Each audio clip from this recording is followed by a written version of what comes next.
are the unassembled components for the headlight.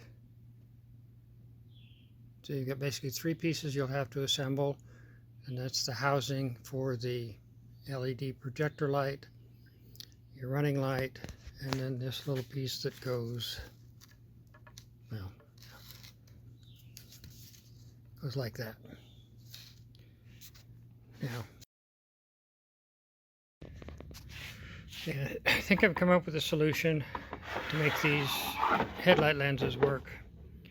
I can still keep the original line with the fender, and then keeping this point down here, I've actually marked out what I would need to cut out to make it work, and I think that'll work. So let's go ahead and get started.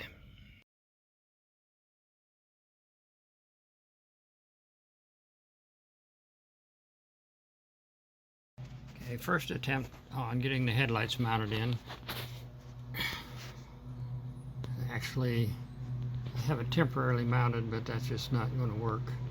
I'm going to need to redo this.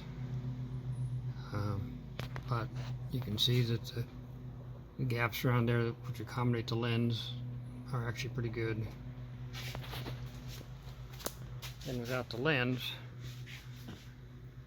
you can see. So I need to test the bulb in there to see how that's going to shine, but making progress. Okay, test fitting the main projector bulb in there, and it actually works really good. And then we have corrected things in here is I've flattened out the mounting point and attached that bar.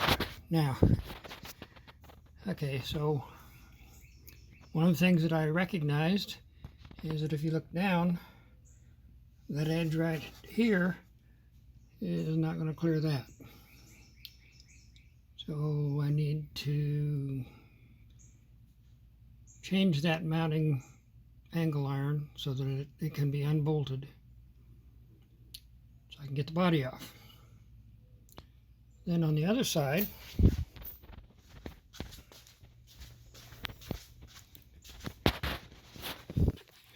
one thing I hate about sculpted bodies is I made this one the same thing, and then you look up there, it doesn't match up anywhere close to the other one. That's because this fender on this side over here is about an inch farther out than the other side. So redo number 3. Well, this is my solution for extending the support bar.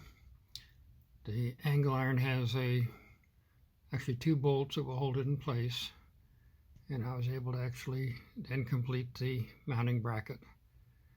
Of course, there'll be some adjustments as I go along, but at least this is a good start. So here's the framework that I've got for the 2 headlights. I'm going to paint them up, and then they'll be ready. Okay, as you can see, the headlights are very bright, and it works very good with the high beam.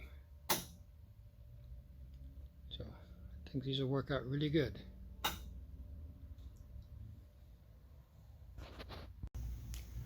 I'm not sure that the current LED lights for the turn signals are going to be bright enough, and I may have to consider some other LED options.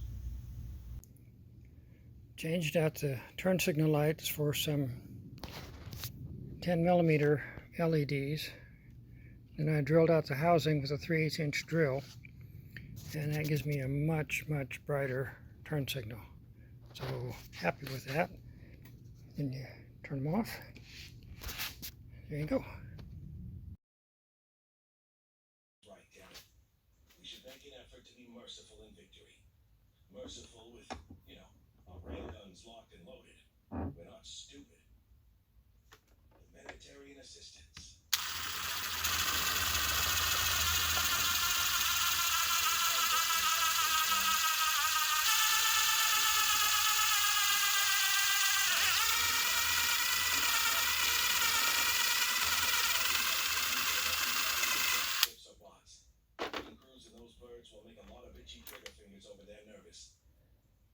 Ready, Skippy? Ready, Freddy? He was getting back to his old irascible self. Jump option is Bravo. Bravo. That confused me for a moment.